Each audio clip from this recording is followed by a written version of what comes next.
Então nós estamos indo com calma, né? Vendo cada um desses sinais, entendendo esse primeiro sentido do que Jesus está falando.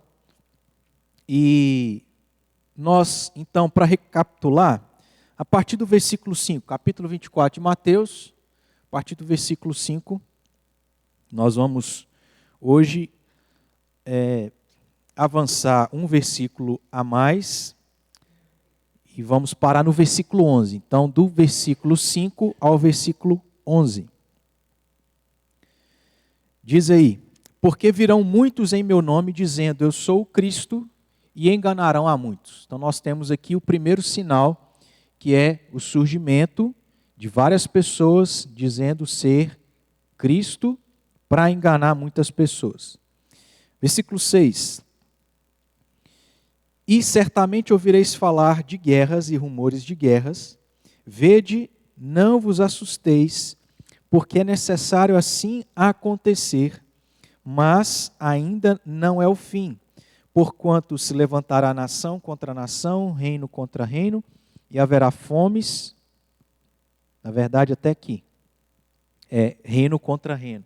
Então, o versículo 6 e a primeira parte do versículo 7, nós temos o segundo sinal, porque esses dois versículos têm relação um com o outro. Porque vão surgir aí nação se levantando contra nação, reino contra reino. Jesus vai dizer que o segundo sinal seria que eles ouviriam a respeito de guerras, rumores de guerras e coisas relacionadas a isso. A parte final do versículo 7, aí Jesus fala sobre um terceiro sinal. Haverá fomes e terremotos em vários lugares. Versículo 8. Porém, tudo isso é o princípio das dores. O quarto sinal, que foi o último que nós vimos, até a última oportunidade que a gente teve de estudar aqui sobre esse assunto, está nos versículos 9 e 10. Diz Jesus: então sereis atribulados e vos matarão, sereis odiados de todas as nações por causa do meu nome. Nesse tempo, muitos hão de se escandalizar, trair e odiar uns aos outros. O quinto sinal é o que está no versículo 11. Jesus também diz que se levantariam muitos falsos profetas e enganariam a muitos. Esse quinto sinal, de certo modo, não é novidade para nós, que estamos aqui estudando todas as quintas-feiras sobre esse assunto. Os irmãos acompanharam aí essa recapitulação dos sinais? Se você prestou atenção, você vai ver que, de certo modo, esse quinto sinal parece repetir um outro sinal, que inclusive é o primeiro deles, que está no versículo 5. Olha o que Jesus, quando foi falar sobre esses sinais, começou dizendo: porque, vamos juntos? Porque virão muitos em meu nome, dizendo, eu sou o Cristo, e enganarão a muitos.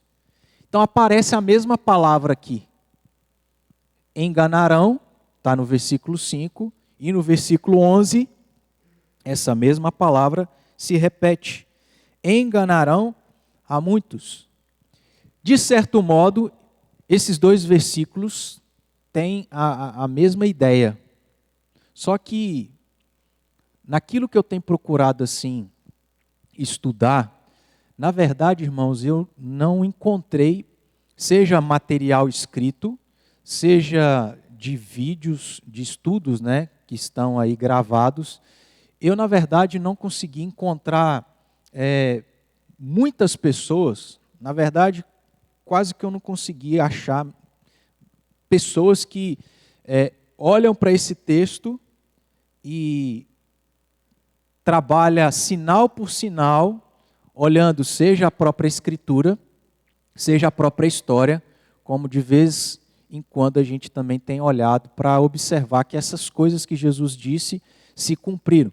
Então a gente não tem muito material para olhar para esse texto nesse primeiro sentido, que apontava para o que aconteceria no ano 70. Por que eu estou dizendo isso? Porque eu fiquei em casa pensando assim, se você perceber aí, há uma certa divisão que o texto apresenta para nós desses sinais que apontavam para o que aconteceria no ano 70. Em relação a essa própria divisão, as pessoas que estudam essa passagem também não têm um consenso a respeito da divisão. Então veja como que o texto é complexo. Ele não é tão difícil de entender, mas pensando na aplicação disso, seja para a volta de Jesus, seja até mesmo para aquilo que aconteceria, né, o que aconteceu no ano 70, não é tão simples.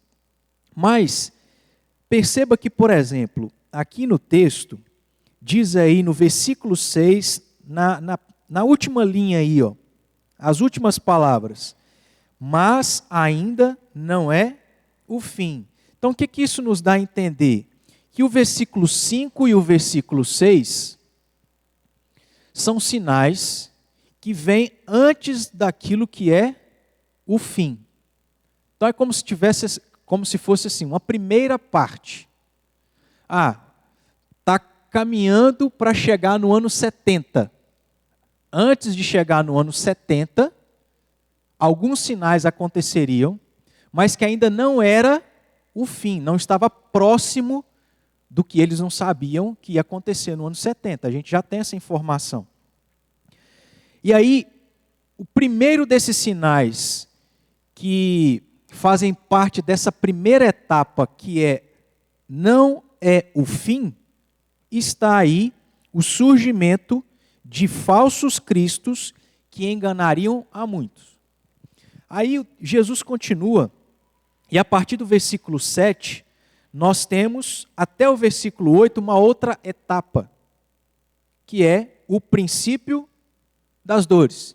Então, passou daquilo que não é o fim, avançou um pouco mais, e agora é o princípio das dores. A gente trabalhou isso aqui, porque a ideia que Jesus tinha a se referir a essa expressão é a ideia daquilo que acontece com a mulher que está grávida e sente as primeiras dores, as primeiras contrações, porque o filho está para nascer, mas ainda não está nascendo.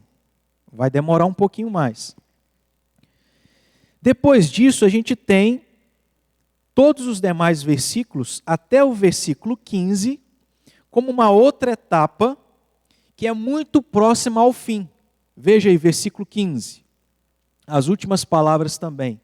Então virá o fim. A gente está avançando um pouquinho aqui, mas é só para a gente entender onde eu quero chegar.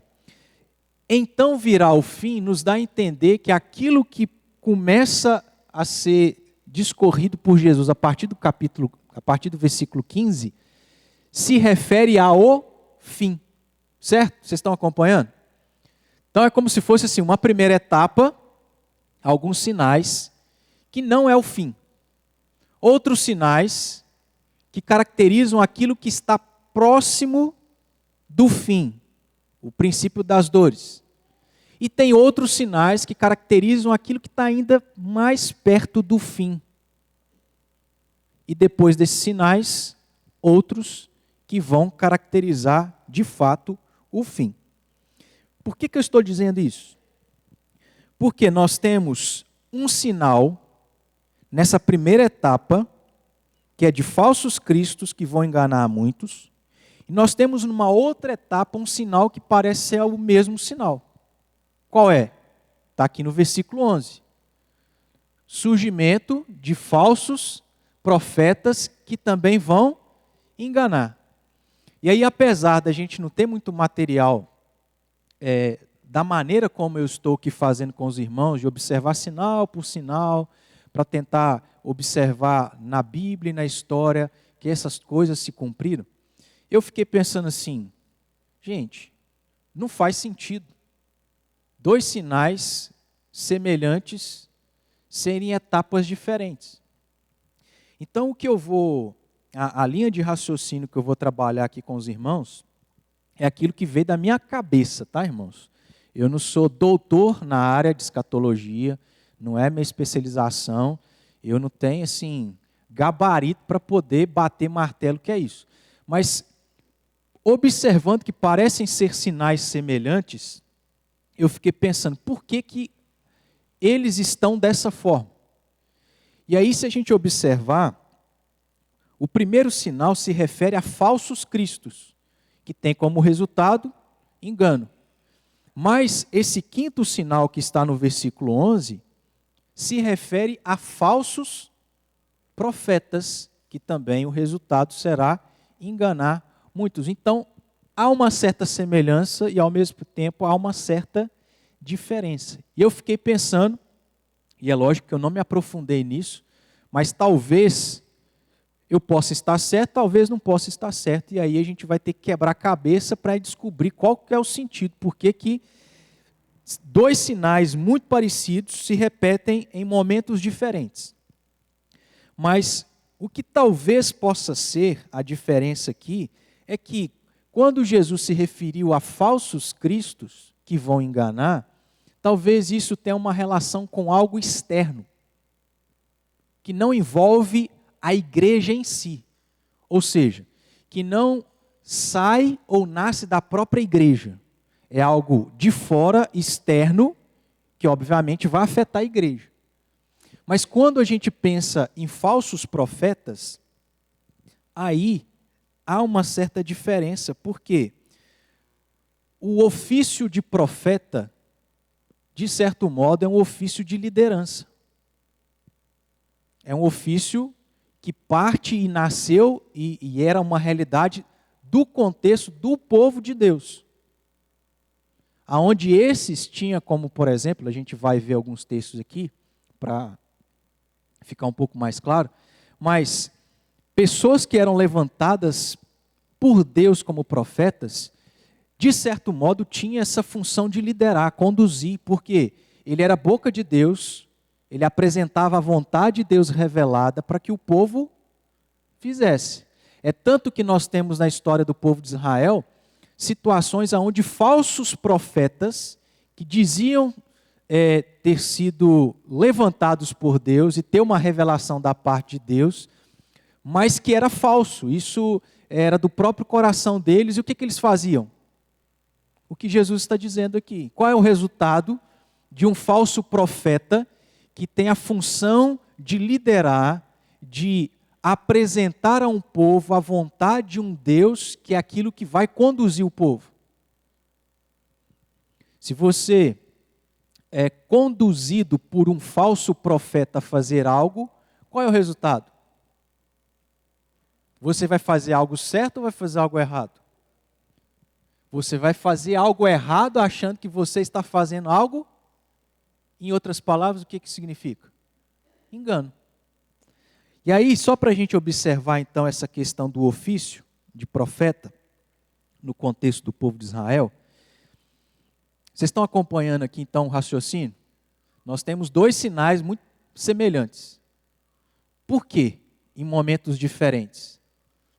Talvez porque um se refira a algo externo, falsos cristos, que não necessariamente saem de dentro da igreja, e talvez porque o outro tem relação com algo que sai da igreja. E aí eu te pergunto, o que é pior?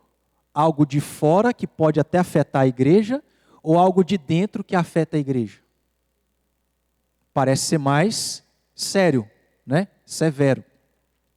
Vamos aí para o Antigo Testamento? Vamos abrir lá em Êxodo, segundo livro do Antigo Testamento. Capítulo 4.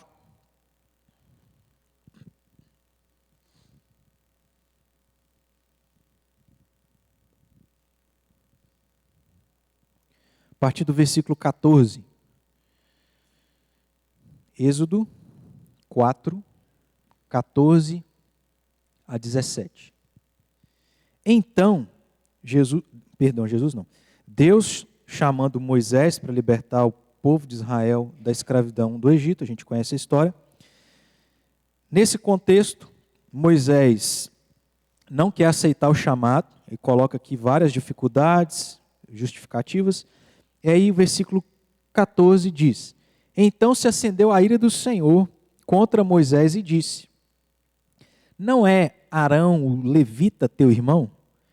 Eu sei que ele fala fluentemente, e eis que ele sai ao teu encontro e vendo-te se alegrará em seu coração. Tu, pois, lhe falarás e lhe porás na boca as palavras. Eu serei com a tua boca e com a dele, e vos ensinarei o que deveis fazer. Ele falará por ti ao povo.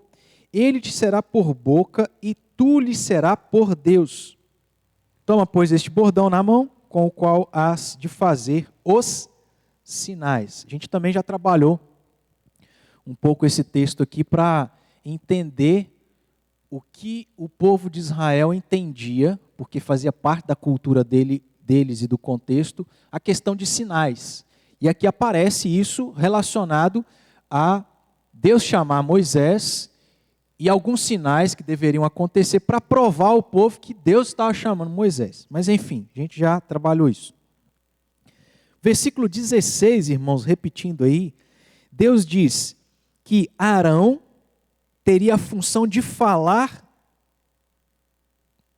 por Moisés. Deus chama Moisés para falar ao povo. Então é como se fosse assim: Moisés, você vai ser o meu profeta, aquele que ouve a minha vontade e leva ao povo. Isso é o ofício de profeta. Aquele que ouve da parte de Deus uma orientação, uma vontade e apresenta isso ao povo para que o povo faça. Como Moisés coloca uma série de dificuldades aqui, aí o que Deus faz? Ele facilita a coisa para Moisés, né? Diz assim: então, já que você não quer falar, porque você tem certas dificuldades, ou você está colocando essas dificuldades que na verdade não existem, Arão então vai fazer o papel de ser profeta por você. Eu vou falar a você, você vai falar a ele, e ele então vai falar ao povo. Essa é a ideia resumida do ofício de profeta. Aí pula para o capítulo 7, do mesmo livro aqui de Êxodo, versículos 1 e 2. Aqui isso fica mais claro. Então disse o Senhor a Moisés: vê que te constituí como Deus sobre Faraó, e Arão, teu irmão, será teu profeta. Tu falarás tudo o que eu te ordenar, e Arão, teu irmão, falará a Faraó para que deixe ir da sua terra os filhos de Israel. Aqui, Deus então diz assim para Moisés: você será como Deus. Entenda isso aqui, tá? Assim como Deus falava ao profeta para que o profeta falasse ao povo, Moisés seria Deus para Arão, seu irmão, e Arão o profeta que ouve da parte de Moisés e que leva ao povo. Acompanharam? Compliquei aqui? O ofício de profeta, o que é? É ouvir da parte de Deus a sua vontade e falar ao povo. Então o profeta é boca de Deus.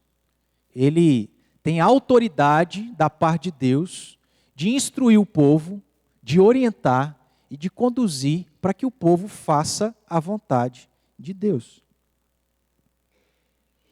Pode ser, meus irmãos, que então, quando Jesus repete, entre aspas, esse primeiro sinal que aparece no versículo 11 aqui de Mateus 24, não seja tão semelhante assim, mas haja essa distinção, essa diferença que a gente está observando aqui pelo contexto lá do povo de Israel. E aí, agora nós vamos para o Novo Testamento, voltar lá para o livro de Mateus, capítulo 7, E aí nós vamos ver que, de certo modo, Jesus já estava trabalhando essa ideia de pessoas de dentro da igreja trazendo como resultado engano ao povo, prejuízo ao povo de Deus. Líderes que, usando dessa liderança, ao invés de conduzir o povo a fazer a verdadeira vontade de Deus, estava enganando, fazendo com que eles então fizessem aquilo que era contrário à vontade de Deus. Mateus 7, a partir do versículo 15.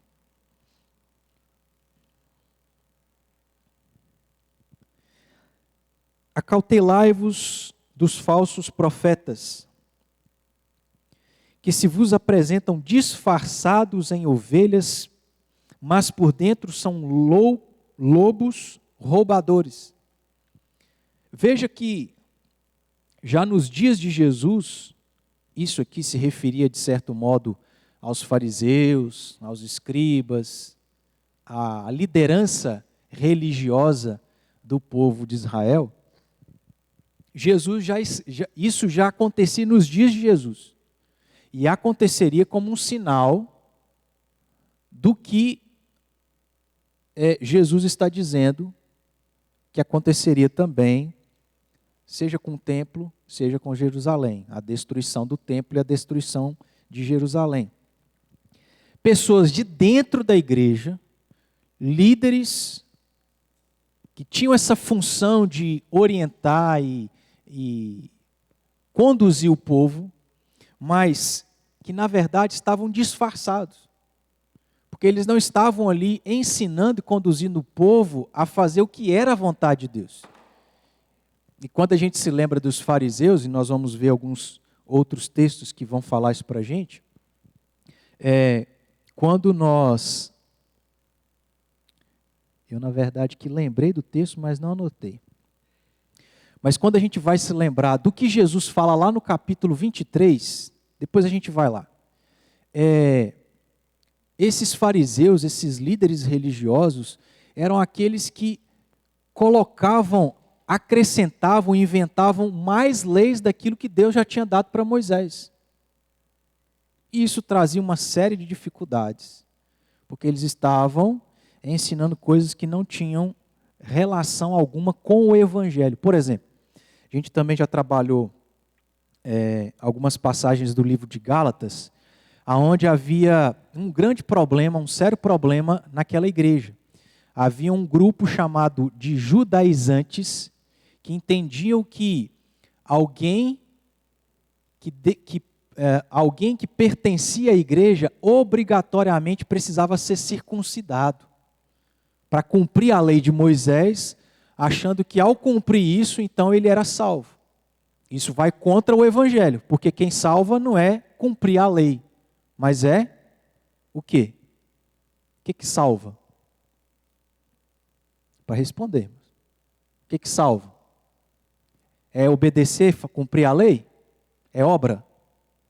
É o que salva? Graça, né? A obra de Cristo. Por isso que basta crer em Cristo Jesus. Voltando aqui então, versículo 16. Aí Jesus vai continuar e vai dizer: pelos seus frutos os conhecereis. Colhem-se porventura uvas dos espinheiros, e figos dos abrolhos? Assim toda árvore boa produz bons frutos, porém a árvore má produz frutos maus. Não pode a árvore boa produzir frutos maus, nem a árvore má produzir frutos bons. Toda árvore que não produzir fruto é cortada, que não produz fruto é cortada e lançada no fogo. Assim, pois, pelos seus frutos os conhecereis. Nem todo que me diz Senhor, Senhor entrará no reino dos céus, mas aquele que faz a vontade do meu Pai que está nos céus. Em outras palavras, o que Jesus está dizendo? Nem todo mundo que está na igreja, só pelo fato de estar, isso significa que ele é um verdadeiro crente. Por quê? Não é segundo a sua própria vontade, mas é segundo a vontade de Deus, da qual nós somos salvos em Cristo Jesus. E havia, naqueles dias, ovelhas dentro da igreja disfarçadas de lobos. Versículo 22. Muitos naquele dia hão de dizer-me: Senhor, Senhor, porventura não temos nós profetizado em teu nome? Em teu nome não expelimos demônios? E em teu nome não fizemos muitos milagres? Então lhes direi explicitamente: nunca vos conheci. Por quê? Vocês foram na igreja, oraram, leram a Bíblia, entregaram folheto, fizeram isso, fizeram aquilo outro, mas vocês nunca creram na mensagem verdadeira do Evangelho, que é Cristo que salva. Então lhes direi explicitamente: nunca vos conheci, apartai-vos de mim, os que praticais a iniquidade. Vamos lá para o capítulo 23. Jesus está falando sobre quem aqui? Os fariseus. Está aí no título do capítulo 23. Jesus censura, os escribas e os fariseus. Versículo 4.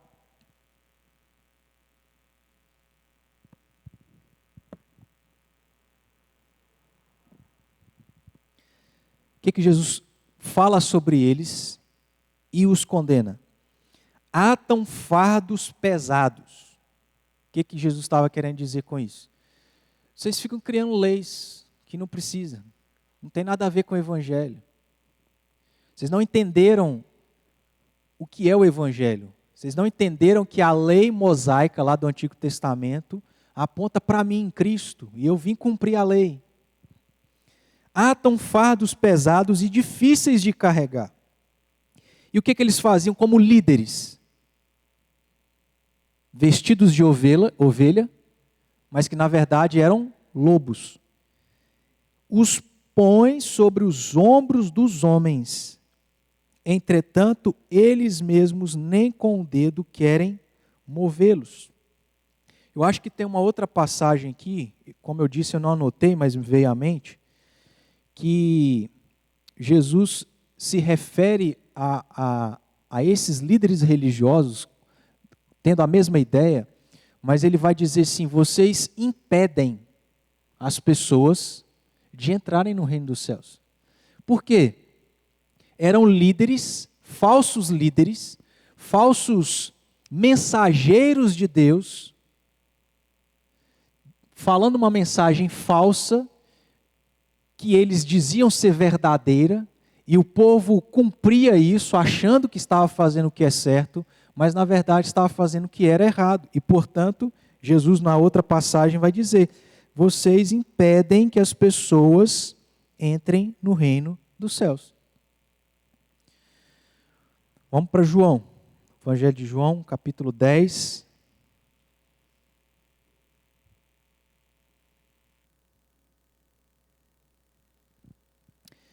Versículos 1 a 18. Eu vou ler aqui um pouco mais rápido, porque são mais versículos. E aí qualquer coisa a gente vai parando aqui. Evangelho de João, capítulo 10, a partir do versículo 1. Em verdade vos digo, o que não entra pela porta no aprisco das ovelhas, mas sobe por outra parte, esse é ladrão e salteador. Aquele, porém, que entra pela porta, esse é o pastor verdadeiro das ovelhas. Para esse o porteiro abre, as ovelhas ouvem a sua voz, ele chama pelo nome as suas próprias ovelhas e as conduz para fora. Depois de fazer sair todas as que lhe pertencem, vai adiante delas e elas o seguem porque lhe reconhecem a voz. Mas de modo nenhum seguirão o estranho. Antes fugirão dele porque não conhecem a voz dos estranhos. Jesus lhes propôs essa parábola, mas eles não compreenderam o sentido daquilo que lhes falava. E aqui Jesus está se referindo novamente a esses falsos líderes religiosos de Israel. Versículo 7. Jesus, pois, lhes afirmou de novo: em verdade vos digo, eu sou a porta das ovelhas. Todos quantos vierem antes de mim são ladrões e salteadores, mas as ovelhas não lhes deram ouvido. Eu sou a porta. Se alguém entrar por mim, será salvo. entrará e sairá e achará pastagem. O ladrão vem somente para roubar, matar e destruir. Eu vim para que tenham a vida e a tenham em abundância. Eu sou o bom pastor. O bom pastor dá a vida pelas ovelhas. O mercenário, então, pastores falsos, mercenários, vestidos em pele de ovelha, mas sendo lobos. O mercenário, esses não são pastores, a quem não pertencem as ovelhas. Vê vir o lobo, abandona as ovelhas e foge. Então o lobo as arrebata e dispersa. O mercenário foge porque é mercenário e não tem cuidado com as ovelhas. Eu sou o bom pastor, conheço as minhas ovelhas e elas me conhecem a mim. Assim como o Pai me conhece a mim, eu conheço o Pai e dou a minha vida pelas ovelhas. Ainda tenho outras ovelhas, não deste aprisco. A mim me convém conduzi-las, e elas ouvirão minha voz. Então haverá um rebanho e um pastor. Por isso, o Pai me ama, porque eu dou a minha vida para a reassumir. Ninguém a tira de mim, pelo contrário, eu espontaneamente a dou. Tenho autoridade para entregar e também para reavê-la. Este mandato recebi de meu Pai. Então tem uma certa ideia semelhante àquela que nós vimos lá nos dois textos de Mateus, a respeito desse sinal que a gente está observando em Mateus 24, versículo 11. Surgimento de falsos profetas, lobos vestidos em pele de cordeiro, líderes religiosos, dizendo serem boca de Deus, serem mensageiros de Deus, mas que pregam uma mensagem falsa do próprio coração, e aí enganam a muitos. Isso nos dias ali próximos ao ano 70 aconteceu. Nós aqui, quando falamos do primeiro sinal, vimos uma série de textos a partir do livro de Atos, destas coisas acontecendo, né? Falsos cristos, falsos profetas, falsos discípulos, falsos apóstolos. Então, tudo isso foi se cumprindo, esse sinal, seja o primeiro, seja o quinto, que tem uma certa semelhança, foi se cumprindo até o ano 70.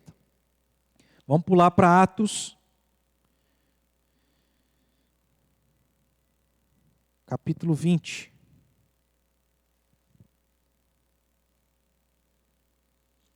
Versículo 29 a 32. Então aqui, nós vimos passagens do tempo dos dias de Jesus. Esse sinal, esse quinto sinal que Jesus profetizou, que aconteceria antes da destruição do templo de Jerusalém no ano 70, então se cumpriu, e nós vamos ver aqui a partir de Atos, porque os evangelhos, sendo nos dias de Jesus, então não serve tanto de base. O que eu só quis fazer é observar que já nos dias de Jesus, isso era um problema, e Jesus combateu isso. Agora, como cumprimento desse sinal, a partir do livro de Atos, nós vamos ver que isso também se cumpriu. Versículo 29 a 32.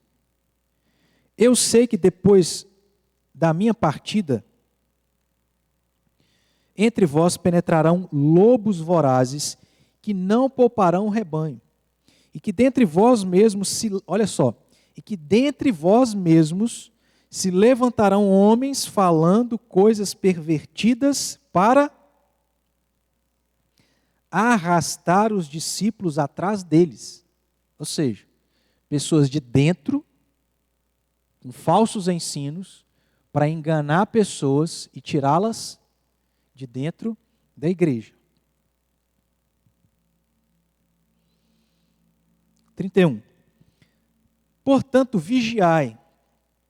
E nós vamos ver que Jesus também faz uma recomendação muito parecida com essa, lá no capítulo 24. Portanto, vigiai, lembrando-vos de que por 3 anos, noite e dia, não cessei de admoestar com lágrimas a cada um. Agora, pois, encomendando-vos encomendando-vos ao Senhor e à palavra de sua graça, que tem poder para vos edificar e dar herança entre todos os que são santificados. De ninguém cobicei prata, nem ouro, nem vestes. Aí eu já avancei, né? Até o 32.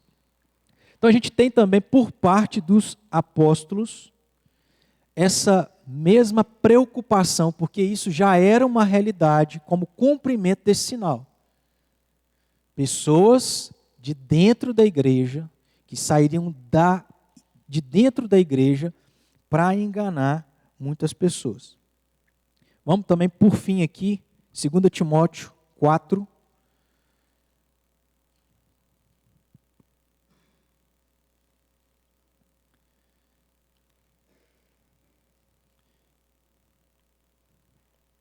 Segunda Timóteo 4, apenas os versículos 3 e 4.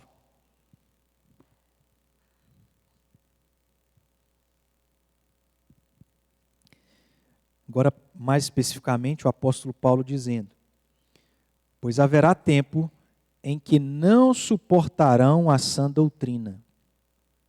A que tempo que Paulo está se referindo? Com certeza isso já era um problema naqueles dias.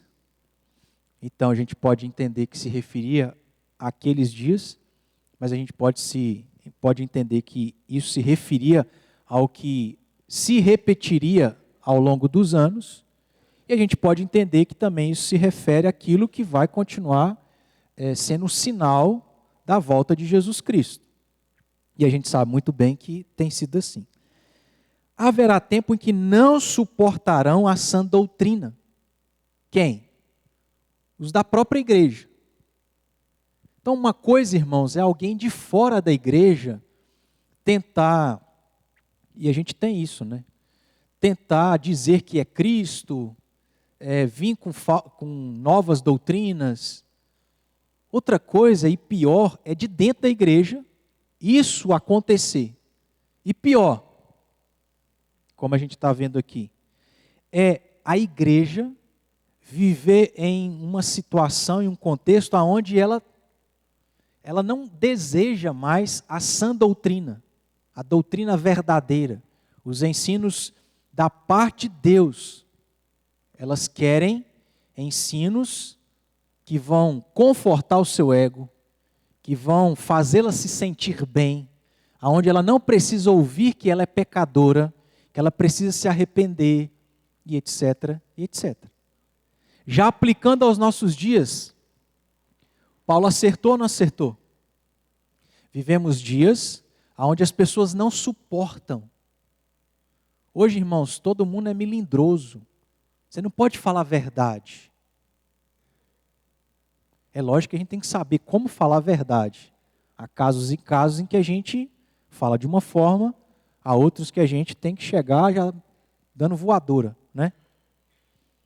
Mas, o que é o evangelho pregado? Nós não precisamos aplicar esse aspecto, tá? Que isso aí é depois. Mas a gente abre esse parênteses. O que é o evangelho pregado que arrebata multidões? Igrejas abarrotadas e lotadas de pessoas. Teologia da prosperidade.